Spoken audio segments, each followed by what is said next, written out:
Assalamualaikum warahmatullahi wabarakatuh, teman-teman. Jumpa lagi di channel saya, di channel yang membahas seputar lobster air tawar. Sekarang teman-teman, saya sedang berada di kolam bibitan ya. Ini ukurannya 1 inci ke atas ya, dan juga ada juga yang 1 inci ke bawah.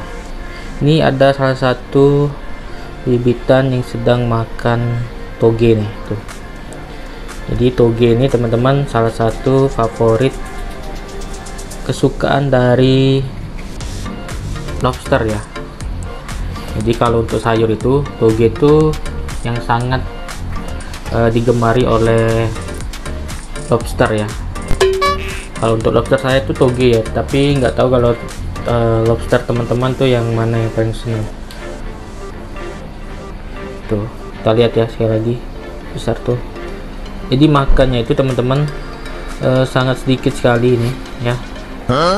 Ini togenya ini terlalu besar, mungkin hanya 1/4 saja dia bisa makan ya, nggak sampai 1 batang itu ya dia makan.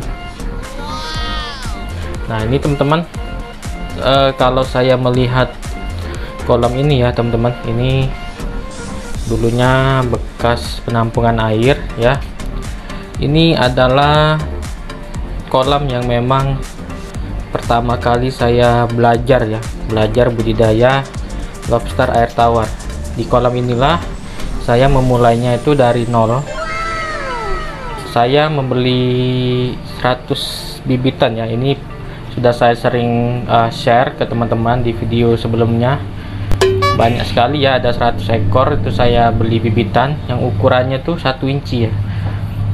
1 inci itu sangat kecil sekali teman-teman, 1 inci, dan cuman bertahan 80 ekor kalau nggak salah, dan 20 ekornya itu entah kemana atau mati ya, dan lain-lainnya. Oh, no. Nah pada saat itu teman-teman, saya menghabiskan uang 200.000 ya teman-teman. Jadi 1 ekornya itu dihargai 2.000 ya. 1 bibitan ya itu dihargai 2.000. Jadi kalau saya beli 100 itu harganya jadi 200.000 teman-teman ya. Jadi kalau 100 itu harganya 200.000. Nah itu menariknya ya teman-teman. Jadi hanya 80 ekor yang hidup. Nah dari 80 ekor itu saya mulai membangun ya budidaya lobster air tawar ini ya. Jadi modalnya tuh 200.000 bibitan dan peralatan seperti pompa celup ya. Pada waktu itu saya beli pompa celup, saya buat filter ya, yang sekarang filternya itu ada di kolam indukan ya, yang berwarna biru itu adalah filter yang saya pakai pertama kali itu di sini di kolam ini. Jadi karena saya dulu tidak tahu ya teman-teman, tidak mengerti soal ternak-ternak ikan seperti ini ya, udang atau lobster seperti ini, itu dulu saya letakkan di sini ya filternya itu. Filternya itu saya letakkan di sini. Jadi ada pancuran, jadi di lubangnya itu tidak saya kasih pipa lagi, tidak saya sambungkan ke bawah. Jadi dari ember itu langsung keluar ya lubangnya itu, kayak air terjun ya, keluar seperti itu ya, kayak air terjun Niagara ya. Jadi kalau lobster terlihat kayak air terjun yang tinggi-tinggi itu teman-teman. Jadi saking saya tidak tahu ya dan tidak begitu mengerti, jadi pancurannya itu setinggi ini sampai ke bawah ini teman-teman. Nah jadi sangat deras sekali ya teman-teman, deras sekali. Karena memang pada waktu itu saya belum tahu ilmunya itu seperti apa. Nah setelah itu saya cek, nonton YouTube dan melihat kolom-kolom yang lain, itu ternyata Gak usah tinggi-tinggi ya teman-teman.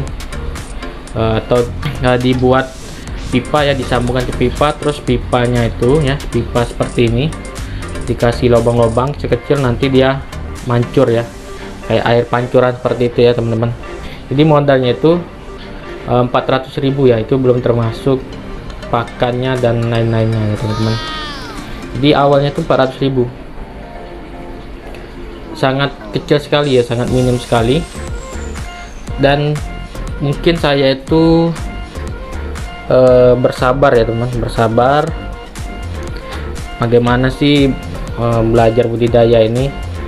Jadi niat pertama saya itu memang bukan untuk dijadikan bisnis dulu ya, bukan dijadikan lahan usaha, tapi niat pertama saya itu bagaimana bisa mengembangkan atau membesarkan bibitan ini, setelah itu bisa bertelur ya, kawin dan bertelur, mempunyai burayak yang banyak serta berkembang. Itu awal mulanya itu seperti itu teman-teman. Jadi belum ada niatan untuk menjadi usaha, jadi saya belajar dulu.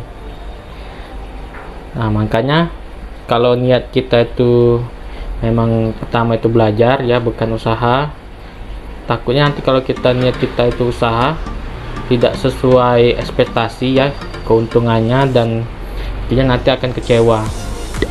Dan memang prosesnya itu lama, 6 bulan saya belajar budidaya lobster air tawar,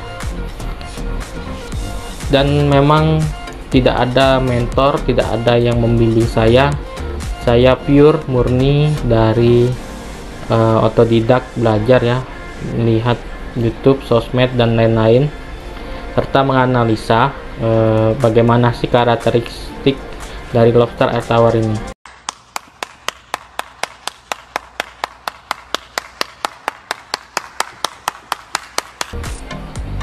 Ya awal mulanya itu memang banyak kendala. Yang pertama itu saya mengira lobster ini makannya itu banyak, jadi saya kasih pakan yang terlalu banyak, akhirnya airnya itu cepat keruh ya. Belum 1 minggu sudah keruh airnya, mungkin 4 hari 5 hari sudah saya ganti lagi airnya. Itu saya belum mengetahui kalau lobster ini memang pakannya itu sangat sedikit sekali. Dan yang kedua juga teman-teman, saya tidak tahu kalau lobster ini memang hewan hewan yang suka kanibal ya, hewan yang memakan temannya sendiri. Itu saya belum tahu ya.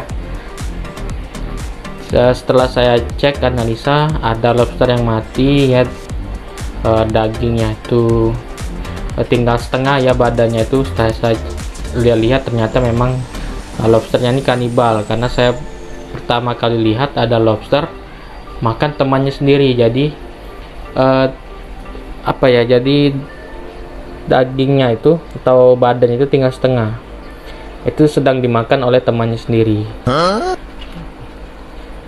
Setelah itu juga teman-teman, saya mengira lobster ini itu banyak yang mati pada saat itu, ternyata itu ganti kulit ya. Saya kira itu mati dan ternyata memang kulitnya itu berganti. Jadi itulah teman-teman,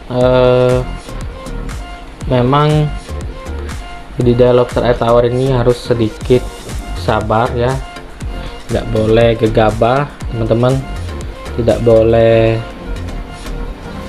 buru-buru ya, apalagi langsung merangan-angan menanyakan keuntungannya nanti seperti apa, hasilnya itu seperti apa. Itu menurut saya tidak boleh. Jangan dulu ditanyakan pemasarannya nanti seperti apa ya.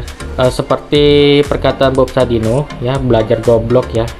Jadi belajar goblok itu bukan berarti kita bodoh, tapi goblok ini dalam artian kita hanya punya satu tujuan ya, tidak memikirkan yang lain, banyak perencanaan, banyak pikir dan segala macam. Karena rata-rata orang pintar itu banyak mikir, banyak teori dan segala macam, tidak praktek, tidak doing ya, hanya talking saja, berbicara saja, ujung-ujungnya tidak melakukan apa yang harus dia lakukan. Jadi kalau orang goblok itu ya belajar belajarnya cuma satu tujuan ya, belajar penting usaha, urusan nanti marketnya seperti apa akan ada sendiri ya teman-teman. Ya itu saja teman-teman, video singkat ya dari saya. Apabila ada pertanyaan, saran, kritik, komen, silahkan tulis di kolom komentar ya. Jangan lupa di subscribe channel saya serta di like, dipencet tombol loncengnya agar teman-teman tidak ketinggalan video-video terbaru dari saya. Sampai jumpa di video selanjutnya.